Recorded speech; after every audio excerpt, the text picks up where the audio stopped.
ఓం నమో వెంకటేశాయ. ఓం నమో వెంకటేశాయ నమః. ఓం నమో వెంకటేశాయ.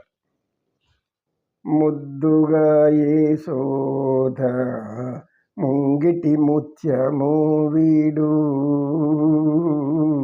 ముద్దుగా యేసోద ముంగిటి ముత్యము వీడు, ఇద్దరాని మహిమల దేవకీ సుతుడు, ఇద్దరాని మహిమల దేవకీ సుతుడు, ముద్దుగా యేసోద ముంగిటి ముత్యము వీడు. అంత ఇంత గుల్లెతల అరచేతి మాణిక్యము, అంత ఇంత గుల్లెతల అరచేతి మాణిక్యము, పంతమాడే కంసుని పాలి వజ్రము, పంతమాడే కంసుని పాలి వజ్రము, కాంతుల మూడు లోకాల,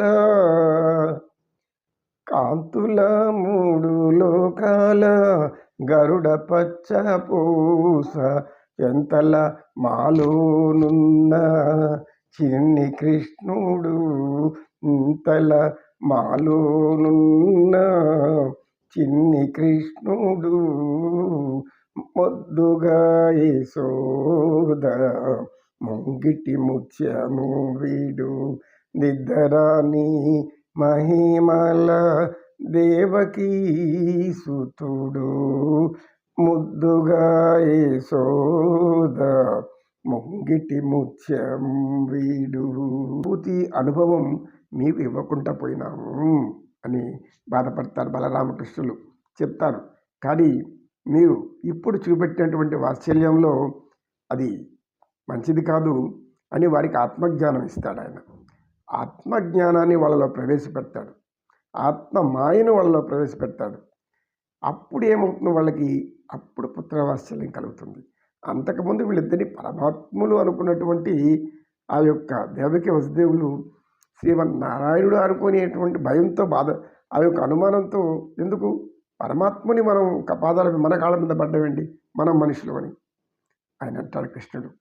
మేము కూడా మనుషులమే, ఇప్పుడు మేము నీ బిడ్డలము, మమ్మల్ని బిడ్డలుగానే స్వీకరించండి, కానీ ఇంకొక తీరులో అనుకోవద్దండి, ఆలోచించొద్దండి.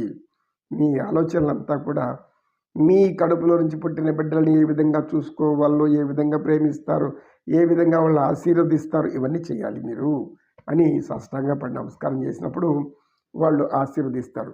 అప్పుడు పరమాత్మ బలరాములు ఇద్దరు కూడా అంటారు, మీ అచ్చట్లు ముచ్చట్లు తీర్చలేకపోయాం. పసివాళ్ళగా ఏ తల్లిదండ్రులకైనా చిన్న బిడ్డలతో ఆడుకోవడం, పాడుకోవడం, వాళ్ళకి బొమ్మలు తెచ్చియటం, ఆ బొమ్మలతో మురిపింపజేయటం, ఆ మరిపింపజేయటం, ఏడిస్తే ఆ బిడ్డను వెంటనే ఏమైందో అనుకొని అల్లాడిపోవడం, తల్లడిల్లడం, ఏ మందులు పెట్టిన వైద్య దగ్గరికి పోవడం లేదు, చిన్న చిన్న అవస్థలు ఆకలి వెంటనే పాలివ్వడం, ఆహారం పెట్టడం, ఇది ఇలా పెరుగుతూ పెరుగుతూ 6 ఏళ్ల వరకు, 6 ఏళ్ల వయసు వరకు తల్లిదండ్రులు బిడ్డలతో ఆనందించే ఆనందమే వేరు. పరమానందం అంటాం దాన్ని, దివ్యానందం తల్లిదండ్రులకు ఉంటుంది. అటువంటి ఆనందాన్ని మీకు ఇవ్వలేకపోయాం తల్లి, తండ్రి, కనుక బాధపడద్దండి. మీకు అటువంటి ఆనందం ఇంకొక స్త్రీకి, ఇంకొక తల్లికి, ఇంకొక తండ్రికి లభించింది. ఇదంతా కూడా కర్మానుసారం జరిగింది. కర్మ రూపేణ ఇవన్నీ జరుగుతాయి. ఈ యొక్క కర్మబంధాన్ని, వేగుబంధాన్ని తెంచుకోలేము. కనుక మీ గర్భంలో నుంచి వచ్చాను కనుక నన్ను బిడ్డగానే చూడండి మమ్మల్ని, అంతేకాని దేవతలుగా మాత్రం అనుకోవద్దండి అనేటువంటి ఆలోచన వాళ్ళలో కలగజేస్తాడు పరమాత్మ. అలా కలగజేసినప్పుడు వాళ్ళిద్దరూ కూడా పైకి లేపి కౌగులించుకొని కన్నీరు పెట్టుకుంటారు. ఆ తల్లిదండ్రులు అంత పుత్ర వాత్సల్యంతో అలాగా కౌగులించుకుంటారు. కృష్ణ తండ్రి, నాకు ఇంతకాలానికి నీ యొక్క రూపం చూడడానికి నాకు ఆనందం వచ్చింది. పసిబిడ్డప్పుడు నిన్ను బుట్టలో పెట్టుకెళ్ళి గోకులంలో విడిచిపెట్టాను, ఆ తర్వాత నిన్ను నేను చూడలేకపోయాను నాయన, ఇప్పుడు నిన్ను చూస్తున్నాను అని ఆ తండ్రి కౌగులించుకుంటాడు. ఆ తల్లి పరమానందంతో ఆనంద బాష్పాలు కళ్ళు నీళ్ళని అట్లే కారుతుంది ఆమెకి. నా బిడ్డలు, నా కడుపున పుట్టిన బిడ్డలు ఇంతకాలం దూరంగా ఉండిపోయి ఈ జైల్లో మగ్గిపోయాము దుర్మార్గుడైన కంసుడి వలన. కారాగారంలో బంధించిన ఈ దుర్మార్గుడు, ఇది ప్రతి ఒక్కరికి జ్ఞానోదయం కావాలి. తప్పు చేసిన వారు చట్ట ప్రకారం తప్పు చేస్తేనే కారాగారంలో వెయ్యాలి. తప్పు చెయ్యని వారిని తీసుకెళ్లి కారాగారంలో వేస్తారు కొందరు, ఈ కంసుడు లాంటి వాళ్ళు. ఈ కంసుడు కూడా అదే చేశాడు. దేవకి వసులు ఏం తప్పు చేశారు? ఆమె ఏదో ఆకాశవాణి చెప్పింది, నీ అష్టమ గర్భం నీకు శత్రువు అని.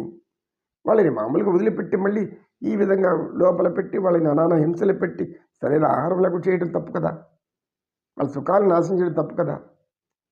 దుర్మార్గులు, దుష్టులు, పాప పనులు చేసే వాళ్ళను కారాగారంలో పెట్టు, ఎటువంటి తప్పు లేదు.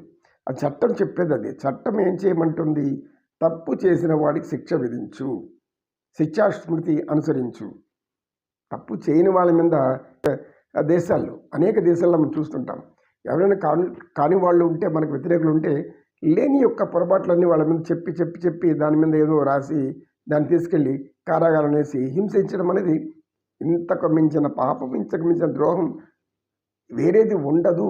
ఈ పాపానికి నిష్కృతి ఉండదు. ఎన్ని అనుభవించాలి, తర్వాత అనుభవించాలి అనేటువంటి ఆలోచన చాలామందికి రాదు. ఎందుకు రాదు అంటే కర్మ వాళ్ళని అలా ఆడిస్తూ ఉంటుంది. విష్ణు మాయ అలా ఆడిస్తూ ఉంటుంది. ఈ మాయలో పడని ఎవడు కూడా తప్పించుకునే వీలు కాదు. అది ఇప్పుడు దేవకీ వసుదేవులకి ఎందుకు కారాగార శిక్ష వచ్చిందంటే దానికి కర్మ, ఆ కర్మ వాళ్ళకు ఇలా సంప్రాప్తమైంది. దానికి అనేక జన్మల ముందు వారు చేసిన పనులన్నీ తర్వాత మళ్ళీ మనకు అవకాశం వస్తుంది చెప్పుకోవడానికి. ఎందుకు దేవకీ వసుదేవులు కారాగారంలో ఉండాల్సి వచ్చింది? పరమాత్ముడికి తండ్రి అయి, బలరాముడికి తండ్రి తల్లిదండ్రులై ఎందుకు ఉన్నారు అనేది దానికి వారి యొక్క పూర్వజన్మ వృత్తాంతాలు ఉంటాయి.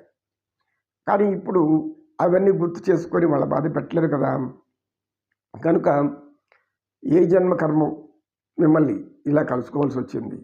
మీరు ఇప్పుడు పెద్దవాళ్ళయ్యాం అయినా కానీ బిడ్డల్లాగానే చూడాలి, మీరు పసిబిడ్డల్లాగానే చూడాలి, ఇంకొక రీతిలో పోకండి అని చెప్తాడు పరమాత్మ.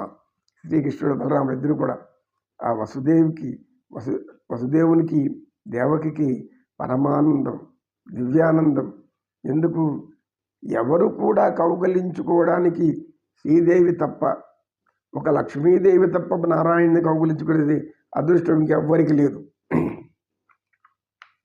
సృష్టి అంతా తానే ఉన్నవాడు, సృష్టి తానైన వాడు, స్థితికర్త, పరమాత్ముడు, విశ్వరూపుడు, ఆయన గుణగణాలు అన్నీ ఇన్ని కావు.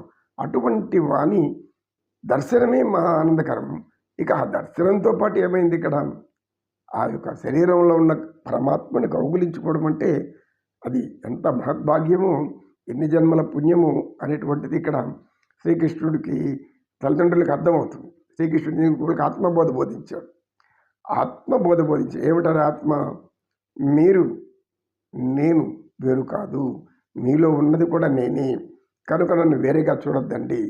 ఇప్పుడు మానవుడిగా వచ్చాను కాబట్టి, మీ గర్భంను జన్మించాను కాబట్టి బిడ్డగానే చూడండి. దేహాభిమానం ఎలా ఉంటుందో మానవులకు అలాగే చూడండి. దేహాభిమానంతోనే నన్ను చూడండి. మీ బిడ్డలుగా అప్పుడుగా మీకు నేను బిడ్డలు అనిపిస్తాను. లేదు, మీరు తత్వంలోకి వెళితే నేను మీరు వేరని భావన మీలో ఉండిపోతుంది అని ఆ ఆత్మజ్ఞానం కలగచేస్తాడు శ్రీకృష్ణ పరమాత్ముడు. ఒక మాట చెప్తాడు, తల్లిదండ్రులారా, ఎందుకు ఈ దేహస్వరూపము?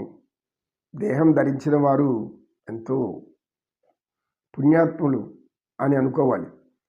మానవ దేహం అంత సులభంగా రాదు. మానవ దేహం అంత సులభంగా రాదు కదా.